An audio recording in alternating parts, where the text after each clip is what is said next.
오늘 하나님께서 우리에게 주신 말씀은 사도행전 10장 23절부터 48절까지의 말씀입니다. 저는 오늘 설교의 제목을 이렇게 정했습니다. 믿음과 믿음이 만나면 역사를 일으킨다. 이렇게 정했습니다. 오늘 본문이 딱 그 이야기입니다. 베드로의 믿음, 또 이방인 고넬료의 믿음이 만났습니다. 그때 역사가 일어났습니다. 어떤 역사입니까? 이방인 고넬료의 가정이 구원받습니다. 그 가정 가운데 이방인인데 성령이 임합니다. 세례를 받습니다. 놀라운 역사이죠. 그리고 이제 이방 선교의 문이 활짝 열리게 됩니다. 어떻게 이런 일이 가능했다고요? 믿음과 믿음이 만났을 때, 베드로의 믿음이 또 고넬료의 믿음이 함께 만나서 마주칠 때 역사가 일어난 것입니다. 손바닥이 마주치면 소리를 내는 것처럼 믿음과 믿음이 만나면 이런 역사가 일어납니다. 우리 소망하십시다. 우리 가정이 그런 믿음과 믿음이 만나서 역사를 일으키는 가정 되게 하여 주시옵소서. 이렇게 기도하는 것입니다. 우리 영락교회가 믿음과 믿음이 만나서 역사를 일으키는 교회 되게 하여 주시옵소서. 손바닥이 마주쳐서 소리나는 공동체 되게 하여 주시옵소서. 우리 이렇게 기도할 수 있길 바라겠습니다. 한쪽은 믿음으로 일하는데 공동체 안에서요. 한쪽은 믿음으로 일하지 않습니다. 계속 의심하고 내 생각대로 하고 내 경험대로 하고 부정하고 그러면 소리가 나지 않습니다. 역사가 일어나기 힘듭니다. 하나님 나라의 일이 지체가 됩니다. 근데 믿음과 믿음이 만나면 함께 믿음으로 일할 때 역사가 일어납니다. 저는 그런 차원에서 우리 목회자 그룹을 위해서 기도하고요. 우리 당회를 위해서 기도합니다. 서로가 믿음으로 일할 수 있도록 믿음과 믿음이 만나서 베드로와 고넬료가 함께 믿음으로 만났을 때 역사가 일어난 것처럼 우리 당회가 우리 목회자 그룹이 또 우리 영락에 있는 모든 구역들이 모든 사역팀들이 믿음과 믿음으로 서로 일할 수 있는 손바닥이 마주쳐서 소리내는 공동체 되게 하여 주시옵소서. 이렇게 기도합니다. 가정도 마찬가지죠. 우리 이 기도할 수 있는 설교 제목대로 우리 공동체 되게 하여 주시옵소서. 믿음과 믿음이 만나서 역사를 일으키는 공동체, 우리 가정, 우리 영락교회 되게 하여 주시옵소서. 기도할 수 있길 바라겠습니다. 오늘 본문 보면 베드로의 아름다운 믿음, 또 고넬료의 아름다운 믿음이 나옵니다. 이들의 믿음을 통해서 믿음의 사람은 어떠한가? 이번 한 주간 주제가 믿음으로 행함인데 이들은 믿음으로 행했습니다. 믿음의 사람은 어떤 사람인가?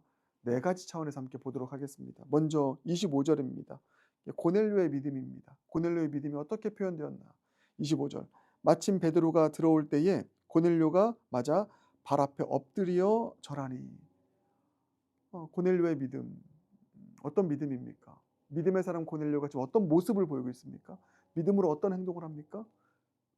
베드로의 발 앞에 엎드립니다. 참 겸손한 모습이죠. 믿음의 사람은 겸손합니다. 믿음의 사람은 겸손하게 하나님 발 앞에 엎드립니다. 믿음의 사람은 겸손하게 하나님의 사람들 앞에서 엎드립니다. 이렇게 표현할 수 있습니다. 믿음의 사람은 계급장을 뗀다. 이게 25절에 보이는 고넬료의 모습입니다. 고넬료는 백부장이었습니다. 로마 군대의 백부장이었습니다. 지위가 상당히 높은 사람이었습니다. 사회적으로 보면 베드로와는 비교할 수가 없었습니다. 그러나 하나님의 종 베드로가 왔을 때 하나님 앞에서 겸손함을 보여 계급장을 떼고 나가서 겸손함으로 엎드려서 하나님의 종을 맞이하는 이 고넬료의 모습이 얼마나 중요한지요. 계급장을 떼지 않고 내가 어떤 사람인데 라고 하면서 하나님의 종을 받아들였다면 하나님의 종이 하는 말을 듣지 않았을 것입니다. 그 말 앞에 아멘으로 반응하지 않았을 것입니다. 계급장을 뗀 모습. 믿음의 사람은 계급장을 뗍니다. 하나님 앞에서는 어린아이가 되는 것입니다. 여러분 어떠합니까? 계급장을 떼지 않기 때문에 내가 사회에서 이런 사람인데 계급장 그대로 가지고 교회로 오기 때문에 역사가 일어나지 않는 것입니다. 영락교회에 계급장 떼고 섬기시는 분들이 참 많습니다. 사회에서 좀 대단한 분들이 많은데 교회에서 도저히 그런 모습 볼 수가 없습니다. 아주 하인처럼 종처럼 겸손하게 섬깁니다. 그래 하나님 축복하십니다. 여러분 계급장을 떼고 주님 앞에 나가길 바라겠습니다. 계급장을 떼기에 하나님의 사람들 앞에서도 겸손할 수 있는 여러분 이거 잘 생각하셔야 됩니다. 나는 계급장 뗐습니다. 나 하나님 앞에서 겸손합니다.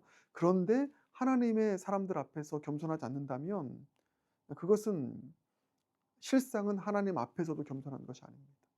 고넬료의 모습을 보십시오. 하나님 앞에 겸손하기에 하나님께서 보내신 종 앞에서도 겸손한 모습, 계급장을 뗀 모습을 보게 됩니다. 믿음의 사람은 계급장을 뗍니다. 믿음의 사람은 겸손하게 엎드립니다. 그럴 수 있는 저 여러분 모두가 되길 바라겠습니다. 그런가 하면 26절 보겠습니다. 베드로의 믿음의 사람 베드로의 모습인데 이렇게 나오죠. 26절. 베드로가 일으켜 이르되 일어서라 나도 사람이라 하고 아주 중요한 말씀입니다. 여기서는 믿음의 사람 베드로의 어떤 모습을 보게 됩니까? 권위의식이 없는 모습입니다. 참 중요합니다. 나도 사람입니다. 그러면서 고넬료를 일으킵니다. 자, 고넬료가 베드로를 극진하게 대했습니다. 엎드려서 맞이했습니다. 그럴 때 베드로가 어떻게 나왔다고요? 그렇지. 당신 나한테 이래야지. 내가 어떤 사람인데 감히 하나님의 종인데 당연히 그래야지.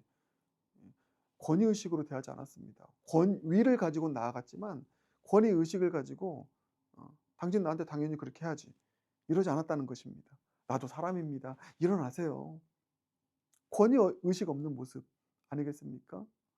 여러분 믿음의 사람은 권위의식이 없습니다. 믿음의 사람은 권위를 가지고 살아가지만 그 권위를 가지고 더 엎드려서 섬깁니다. 큰 자이기에 작은 자를 더 섬깁니다. 권위의식 없는 모습. 이게 믿음의 사람의 모습이 되길 바라겠습니다. 이럴 수 있잖아요. 목회자들도. 내가 하나님의 종인데 감히 하나님의 종에게 감히 나에게 이럴 수 없다는 것입니다. 말이 맞지 않습니다. 하나님의 말씀에 순종해서 살아가는 종이라고 하는데 사람들에게는 종의 모습이 아닙니다. 대접받으려고 합니다. 권위의식 가지고 있습니다. 그러면 안 되는 것입니다. 잘못된 믿음입니다. 그래서 26절을 통해서 보여지는 것 베드로의 믿음의 모습, 권위의식 없는 모습입니다. 자, 믿음의 사람은 어떻다고요? 계급장 뗍니다. 고넬료. 또 권위의식이 없습니다. 이게 만나니까 역사가 일어나는 것 아니겠습니까?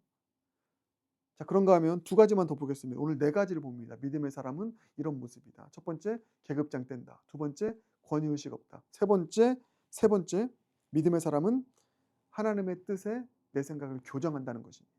하나님의 뜻이라면 내가 그동안 생각했던 것, 내가 그동안 고수했던 것 다 내려놓을 수 있는, 교정할 수 있는 그런 탄력적인 자세를 가지고 있다는 것입니다. 그게 28절입니다. 베드로가 말합니다. 이르되 유대인으로서 이방인과 교제하며 가까이 하는 것이 위법인 줄은 너희도 알거니와 뭐라고 합니까? 하나님께서 내게 지시하사 아무도 속되다 하거나 깨끗하지 않다 하지 말라 하시기로. 이방인과 유대인이 교제하는 것은 위법이라고 당시에 사람들이 다 생각했습니다. 그게 유대 사회의 법이었습니다. 전통이었습니다. 그러나 베드로도 그렇게 생각했습니다. 하나님 말씀하십니다. 아니다. 아무것도 속되다 여기지 마라. 다 깨끗하다. 라고 말씀하셨을 때 자기 생각을 교정합니다. 그동안 오랫동안 고수했던 그 유대 사회의 전통을 깹니다. 내 생각을 교정합니다. 믿음의 사람은 그렇습니다. 믿음의 사람은 세 부대를 가지고 있습니다. 탄력적입니다. 수용합니다. 내 생각을 고집하지 않습니다. 이게 믿음의 사람의 모습입니다. 그래야 교회가 됩니다. 그래야 가정이 됩니다. 끝까지 내 생각만 고집하고 아무리 하나님께서 말씀하셔도 말씀을 통해서 아무리 설교해도 내 생각을 굽히지 않는다면 그것은 문제가 있는 것입니다.